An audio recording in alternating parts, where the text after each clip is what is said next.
Dundalk TV. Yes. Love Dundalk.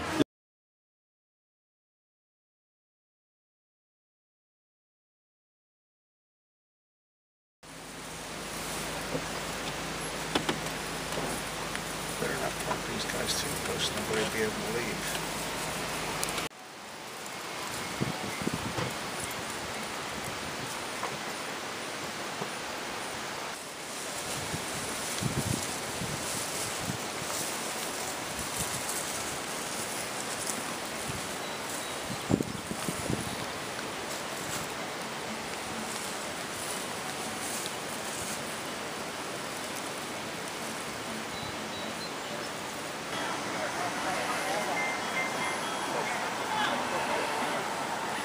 I should get a picture of El Pigo.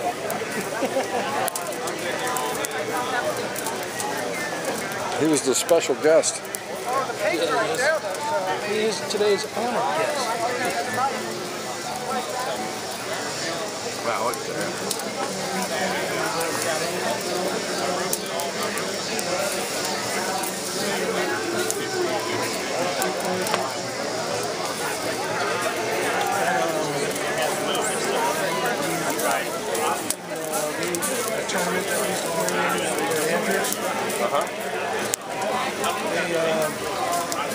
They buried the pig.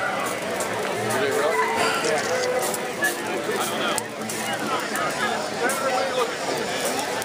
They lay a bunch of poles and wood and all that. Light it up.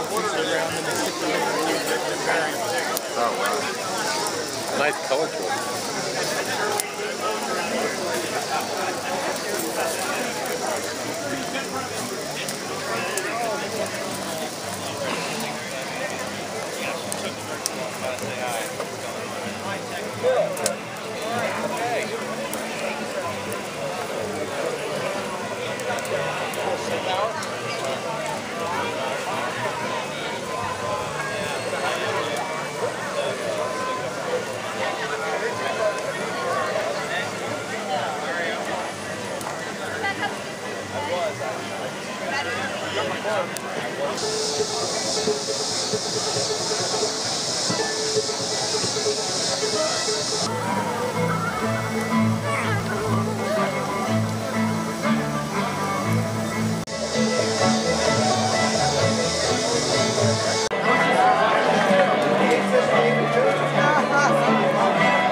It is truly my pleasure to introduce to you, which there's no introduction needed, really, introduce to you another wonderful friend of mine.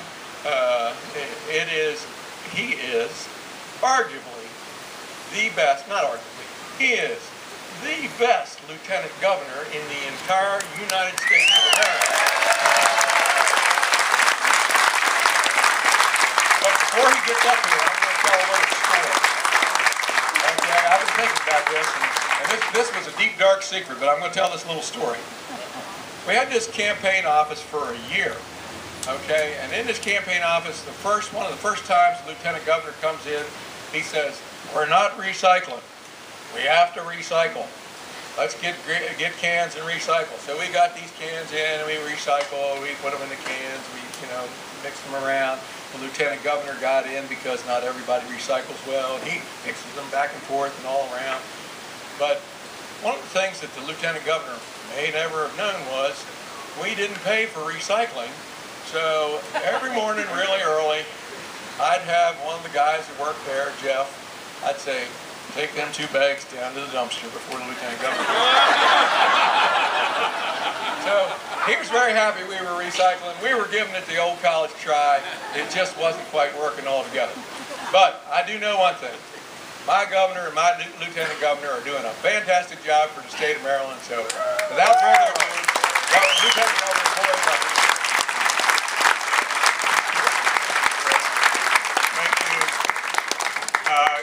story is correct. I did find out, though, that we weren't recycling because I think one day, and Matt is out here, I went with Matt to dump the trash and recycles into one dumpster. So I did find out about that, and that was a little disappointing, but I felt good trying to do it anyway. I thank everyone for being here. As Chris just mentioned, the governor couldn't be here, and it is I too am glad that he's not here. His immune system is down, not only because of the ailment, but also the chemotherapy, and so he really shouldn't be around a lot of people. He's a hugger and a shaker of hands, and that's not the thing that his doctors or his family tell him he should be doing. And so he would love to be here. I expect he'll be here next year, and so we'll just wait for that. But I can tell you that he's doing well. He's doing very well, better than what his doctors expected, better than what he thought he would feel at this time. He gets a little tired, but that's about it. He's still fully engaged in everything, all the decisions that are being made, and I think you saw that last week with shutting down the detention center in Baltimore.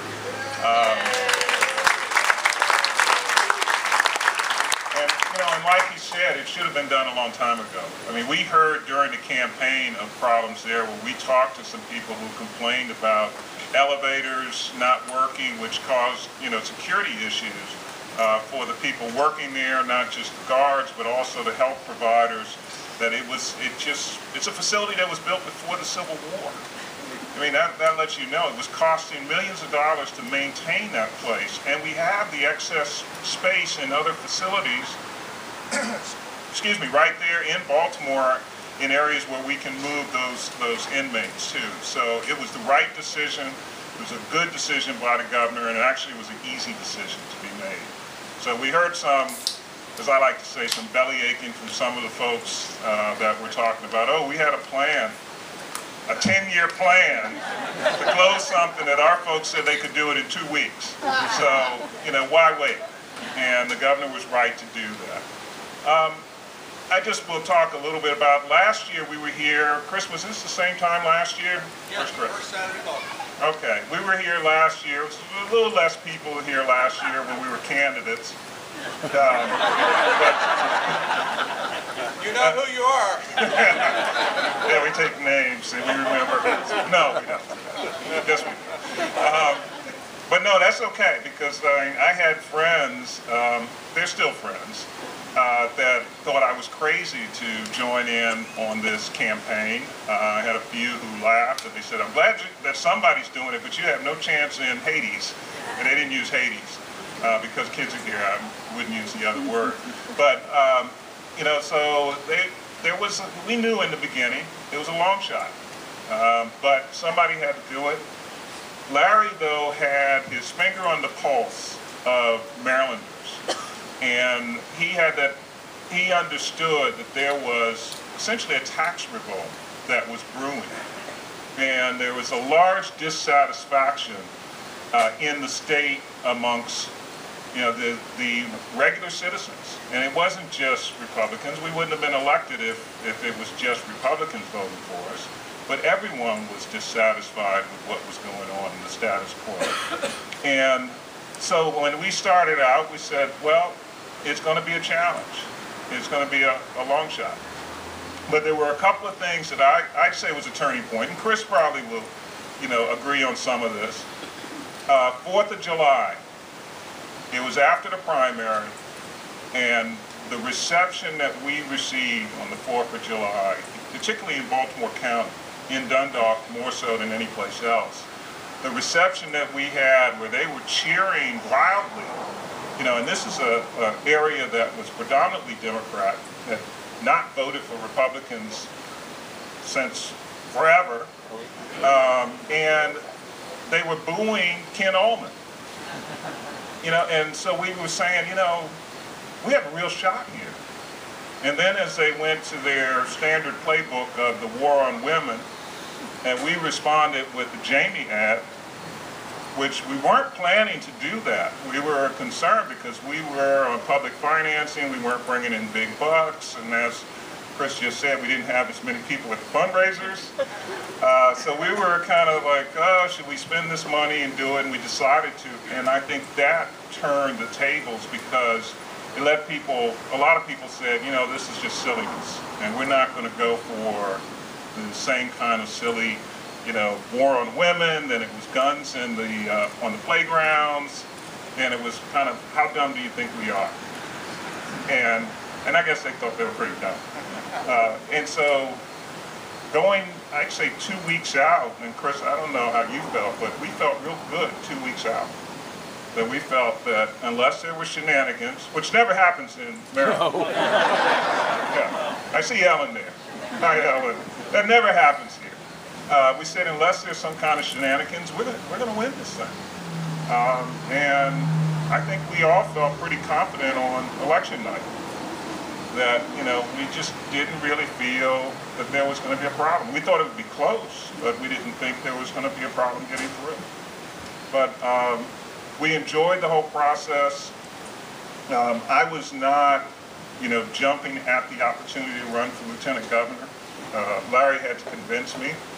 I'd say the difference between our relationship and previous governor-lieutenant governor relationships is that we're friends. The two of us were friends before.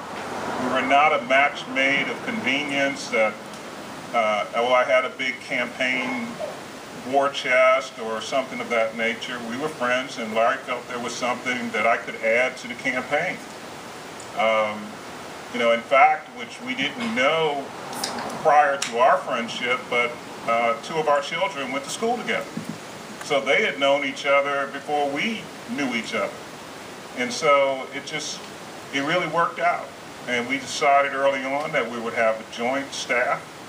We wouldn't set up this separate dividing line between governor and lieutenant governor, which has made, you know, somewhat of life easy now that there are a few things that I pick up. It's not much that I'm picking up. The press wants to act as if, oh, the governor is, you know, somewhere off in a secret location and I'm now making all these decisions. And some people might say if I was making the decisions, it probably would be a little crazy around here. No, but actually, Ari and I agree on virtually everything except for the football teams we root for, and I like soccer, and he can't stand soccer. Speaking of which, and I don't know, I may have told people this, he told me not too long ago when the women's soccer team won, he told me afterwards, he said, you know, I watched a couple of soccer games, and I was going to give you a call, but if I did and I told you I was watching soccer, you'd really think I was sick. So, yeah, generally we agree on things. And people have asked me at the Board of Public Works, they said, well, are you making a decision based on what you think Larry would say or what you think? And I said, well, we think alike, you know, a lot alike. So what I'm saying is what Larry would say.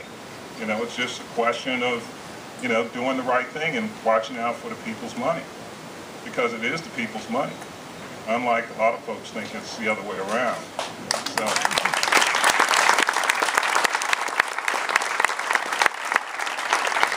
I'm not going to stand here and talk forever, but we have a lot more work to do. We're 6 months into this thing. We've taken a lot of steps. We have a lot more to do. There's a lot of cleaning up to do in the state. From the small things, Justin, like $700 a vehicle. I talked to Justin about this. Every dollar counts, every dime counts when you're in government and you're spending a lot of money. I told Justin when, I don't know if it was in the campaign, but I said one of the things I wanted to look at was, you know, how much does it cost extra for the transportation department to buy those ugly yellow vehicles? Anyone who has an ugly yellow vehicle, I'm sorry. But, you know, I know from the federal government that the Forest Service used to buy those green vehicles. If you remember the days of watching Lassie, they had those green vehicles. But Ford and GM and Chrysler don't make those colors for regular people, and the same thing with transportation and the yellow vehicles. So I went to our new transportation secretary and said, how much extra are we paying for those vehicles? And he said, well, I'll check. He said, well, it's not great to have a white vehicle in the snow. I said, but you buy not just the snow plows, you buy other vehicles. So he came back, and for the heavy duty trucks, there's no difference in price. But light duty, it's $700 a vehicle. So now we're not going to buy those ugly yellow vehicles at transportation because we can put our sticker on the side, and you have the little lights on the cherry picker lights. So there's about a couple of hundred vehicles a year. That makes money. That's money that we're not spending. It's your money that we're not spending. So that's the small stuff. The bigger things that we're doing, regulatory reform, that should help business and business creation and more opportunities. We're an opportunity administration, opportunities and productivity. We want productive citizens. It doesn't matter if we're at Secretary Schultz is here, labor and licensing, or it's human resources. We want our citizens to be productive. And the only way we can help them be productive is some of the things we're doing with regulatory reform, increase. That squirrel likes productivity. Or then too, maybe doesn't like regulatory reform. Maybe that's the issue. But you know, so we're you know, that squirrel threw me off a little bit. But so from regulatory reform to our tax policies, and we're planning to roll out some additional tax policies for the coming legislative session. To our program and our initiatives, the governor's initiatives associated with heroin. We want productive citizens, and we look at everyone as a potential asset, and it doesn't matter who you are, and so we need to get people back working. And there are opportunities for people, and we will expand those things with our business initiatives. So with that said, I'm going to just stop because I will ramble after a little bit more time. So thank you all. Chris has a couple of announcements. Thank you very much. Thank you.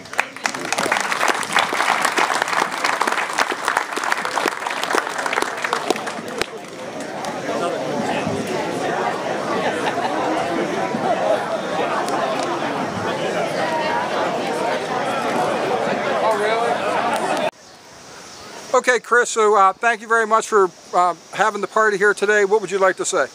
Well, I just want to thank everybody who came tonight.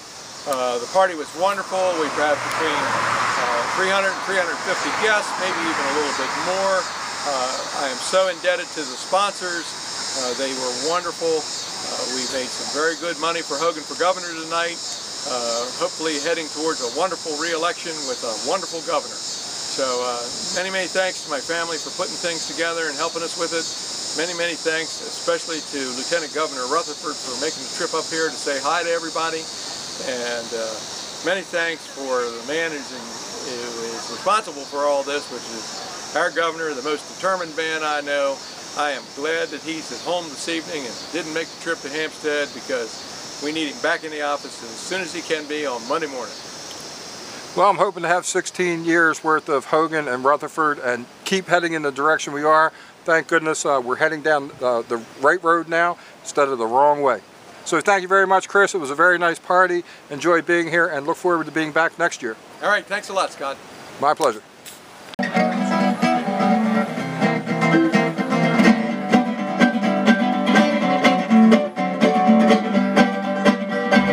Lace up boots, gonna groove on down to a knockout shack by the edge of town. 8-beat combo, it just won't quit. People walk till you see blue light lit, fall in there.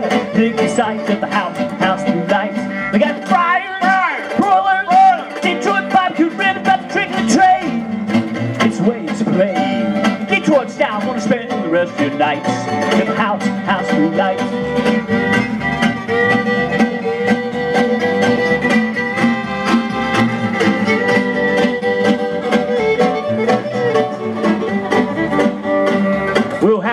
We'll cut some rug, dig those tunes like it should be done. The real homecoming for all them cats. Boogie right past that welcome mat, fall in there. Dig the sights in house blue lights. You got fryers, broilers, Detroit barbecue, red, red, tree to tree. They serve up in fine 8 beats. Spend the rest of your nights in the house tonight.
Gonna groove on down to the knockout shack by the edge of town. Yeah, feet combo, just won't quit. Keep walking through the street, blue light lit, fall in there.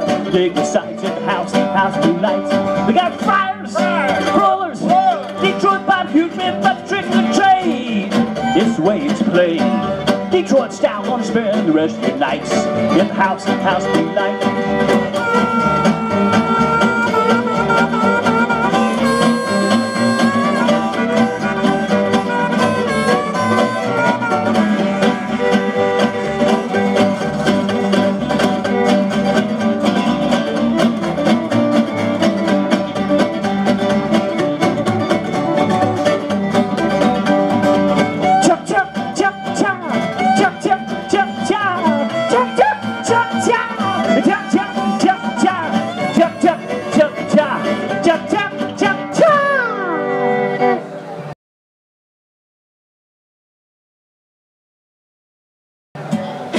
Yeehaw!